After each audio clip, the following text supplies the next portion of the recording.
Hello and welcome to Morning Call for Monday, the 21st of January 2019. New week, more tech news. And this is my joystick in the camera view, which I have to move away. That's still there from playing Elite, streaming it last night. Welcome to the show. Gonna give you the tech news of the day. And hello to everybody in the chat. Mega Slippers is already there. New week, new rules, yes. Asking if my music is Creative Commons licensed. Actually, this music for the show was done for me by abstractionmusic.com. Ben Burns, he's great.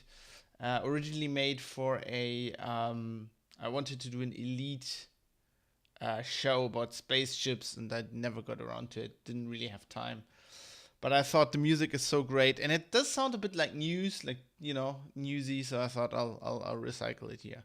Anyway, let's get into your tech news. Hello everybody watching, and hello to everybody listening to this in podcast form. Anyway, first news for today is that Mozilla will be adding an ad blocker to Firefox Focus, or as it's called in German, Firefox Klar. This will be released, or they are thinking they're going to release it on the 12th of February. Firefox Focus used to be, I think, a tracker blocking application that you could use in conjunction with your mobile browser, and then Mozilla developed it into a mobile browser for people who are privacy focused and just want a slimline browser. And now they're adding an ad blocker. Which, I mean, I'm a journalist. I've made, for the last few years, I've made my money basically indirectly of ads, because that's how, if you're an online journalist, that's where the money comes from. So I've never really used an ad blocker. I'm not using an ad blocker now. As you can see here, there's lots of ads everywhere. So sometimes I do understand why people use ad blockers. It's a bit sad if your money comes from it. By the way, if it sounds like there's something being dismantled, that is coming from my neighbor's flat. She's moving out, and even though we have very thick walls, they are making a lot of noise there this morning. So if you can hear that, I apologize for that. Yes, so ad blocker coming to Firefox here, Firefox Focus. They're saying they're going to run some A/B tests. They're going to push this, I think, in testing right now. They're going to push this feature to 50% of the users who are in like the testing branch of the browser. And what they actually, the other users are actually not seeing.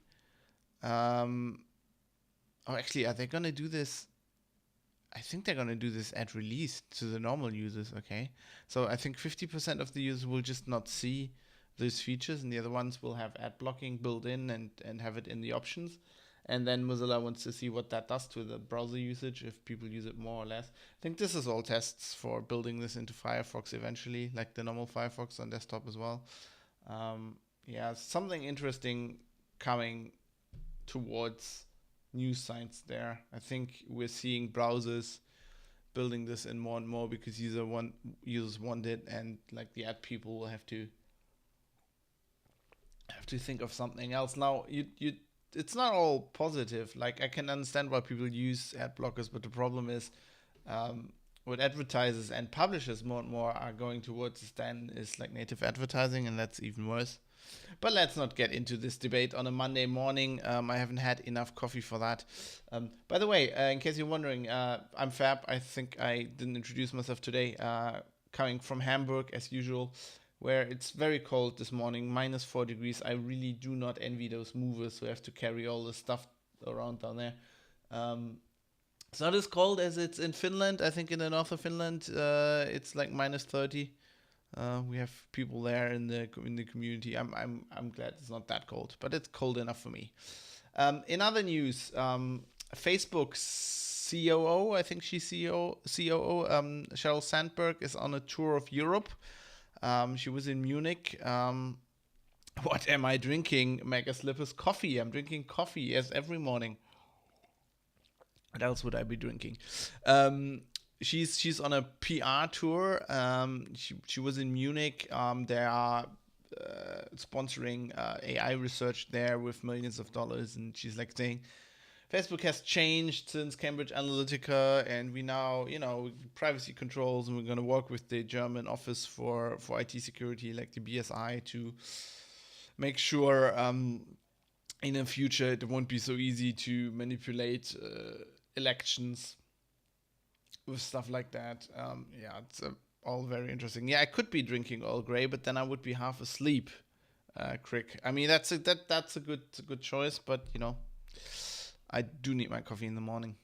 I find this interesting. It sounds like it's all pretty much PR. I mean, Facebook really hasn't changed. The whole business model is collecting data on people. That's what they do.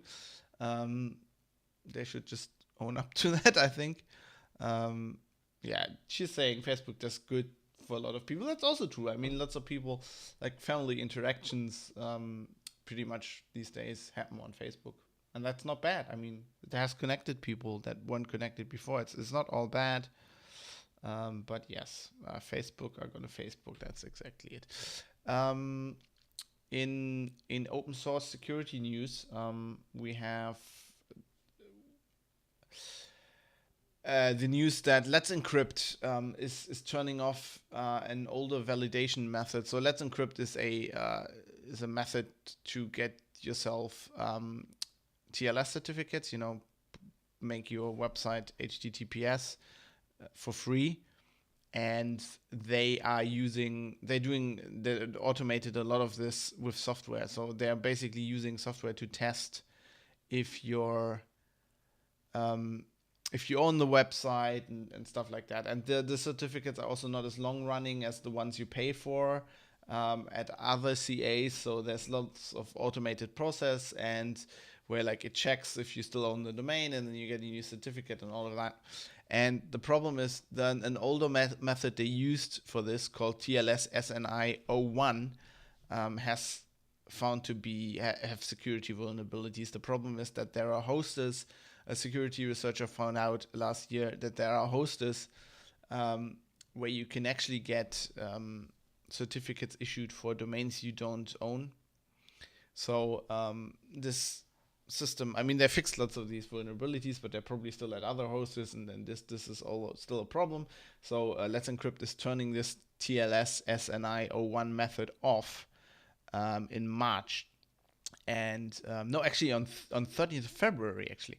And now you can use newer methods, but the problem is that lots of people use a tool called CertBot, which was developed by the EFF.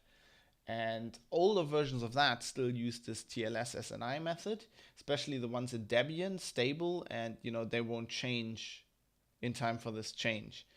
People who have an email address with Let's Encrypt will get an email telling them about this, because the problem is that lots of people have this automated on their servers, and they use Debian stable because it's a good server operating system, and they got everything set up, so they don't worry about it, and they're not maybe haven't heard about this, and they won't suspect like this whole process to break.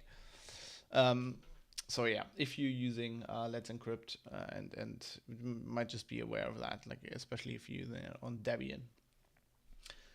From Linux problems to Windows problems, Windows users are reporting problems. I mean, I'm talking a lot on this show about Windows problems, it seems, and they are now users are reporting that they're having problems with the Windows update that can't get installed and throws an error with a code of 0x800700643. Great Windows error message. So the software, the update package is KB4023057. And the problem is that this update isn't new and was already being installed in December. So the error is because you already have this installed and Windows Update tries to install it again and then it fails. Great. Windows, hey, awesome. So just so you know, that might be happening. Now you know why. We have other news from Elon Musk. I was talking last week that he was laying off people from his rocket company. Now he's laying off. Now Tesla is laying off people. 7% of their workforce. They're saying they're doing this. So that would be they actually their workforce is 45,000 employees. So that's a lot. I didn't know Tesla was employing that many. So 3,150 people. And they're saying they want to make a cheaper Model 3. Now this is a surprise because they actually made a profit of 312 million in the third quarter. So they actually had good sales. Still laying off people. As it goes. It's capitalism for you. Cheap shot. In other news, Netflix is saying, the head of Netflix is saying that they are actually more afraid of Fortnite than of their competitors like HBO or other streaming services. Fortnite, massively popular game, of course.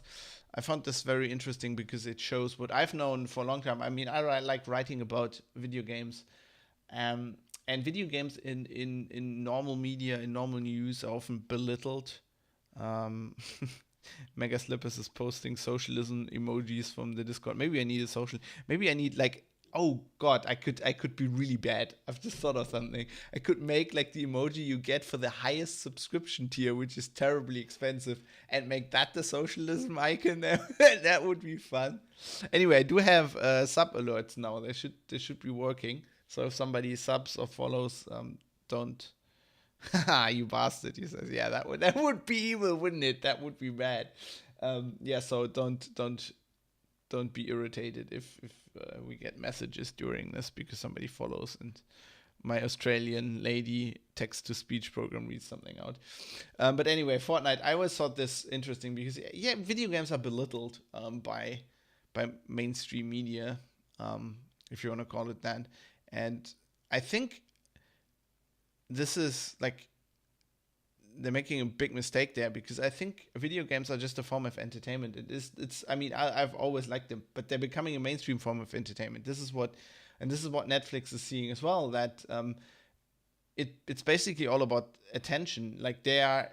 Oh, there we go. Somebody FWBD just subscribed. Yeah, that seems to be working.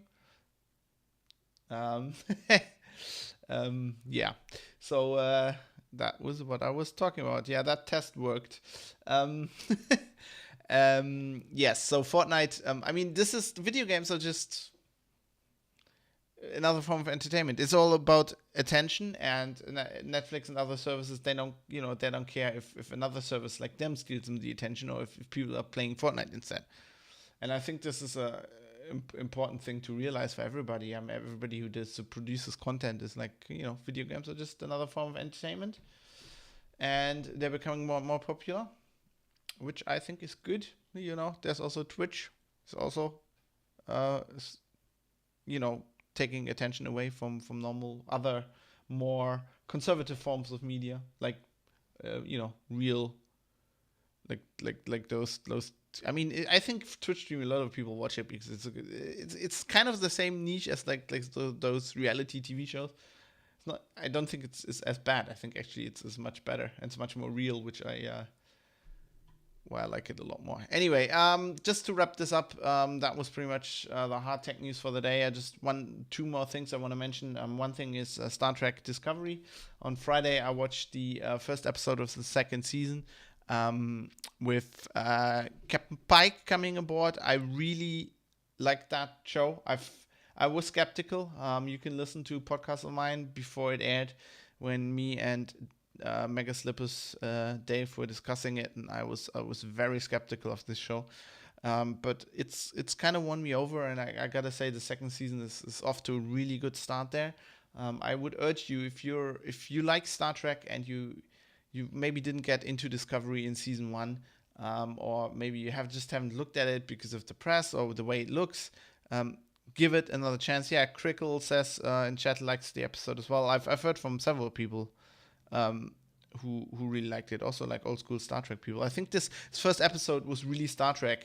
It was really quintessentially Star Trek. I think what they're finding now is they're finding a balance between like the old Star Trek stuff and the new. Which is, some of the stuff they brought in is great. I mean, the way they're telling stories now, where it's arcing over the whole season, is something I think that fits Star Trek really well, that Star Trek has never done, and it's just the way you do TV now. And I think it's really good. The special effects are amazing. I mean, this is one of the downsides. People are saying, like, I was writing this story on Heise, I was writing a review of the first episode, and then people are basically saying, well, you're talking about the CGI too much, and I think a lot of people give it, slack it off because it looks so good. And I think its major problem is that it looks like the movies, the new Star Trek movies, which I didn't really get into. I don't like. And if you're not watching this because it looks like the movies, you should be watching it because it's very different than the movies. It's telling. Like the stories are way more important. They're better stories. They're more Star Trek. I mean, it's different because it's basically Star Trek. I said in a commentary, like in a column last year, that commentary on Heise, that it's growing up, and I feel like that it's like Star Trek, what the quintessential Star Trek ideas and problems married together with like melted together with modern TV. How stories are told in a post Sopranos, post Game of Thrones world, and I really like that. And then just another quick crime story to get us out of here, because I didn't find anything that was really fun. This is a little bit funny, but it's also a crime story which I like, and from the Register. So in Liverpool, they convicted two guys for murder recently. One of them, a serial killer, they dubbed the Iceman. Not like the original Iceman, but I mean, he killed several people. There's one guy he shot last year. Basically, this is all like mob wars. He killed like other crime kingpins, like rival crime kingpins, and there was one high-profile case in May last year where he was like on a bicycle wearing a high-vis vest and just gunned somebody down, and they convicted him because he's also an avid runner, and he owns a Garmin smartwatch, which he was wearing all the time, including when he was reconnoitering the house of the guy he was gonna kill. And they could kind of track the guy because of the one thing with the high vis vest, and that was like easy to track on CCTV. And so they found his place, and then they confiscated that smartwatch, and then they could get all the GPS data from it. So I thought that was fun. Hello, Mike. Nice to see you around. So I just thought that was an interesting story. So I guess if you're a serial killer and you're killing people, don't wear your smartwatch tracker, I guess. I like that. Harry Vitana in the chat says smartwatch dumb criminal. That's pretty much it. Just a funny story, I thought. That's it for today. There's not like it's I gotta say, it's been a bit of slow news at the moment. It's lots of politics, not that many tech news, especially not something that is like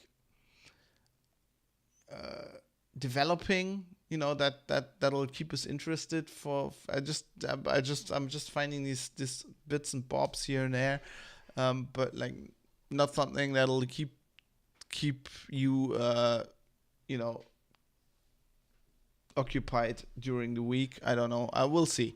We'll see what comes up tomorrow. I always give my best to find some interesting stories for you. I hope you have a good Monday. I hope you have a good week. You can probably tell I'm a bit slow this morning. I'm still not fully awake. I don't know why that is. I had a very relaxing weekend. But yeah, let's all get into the week well, and then I'll see you tomorrow for some more tech news. Thanks for watching. As always, goodbye. See you around.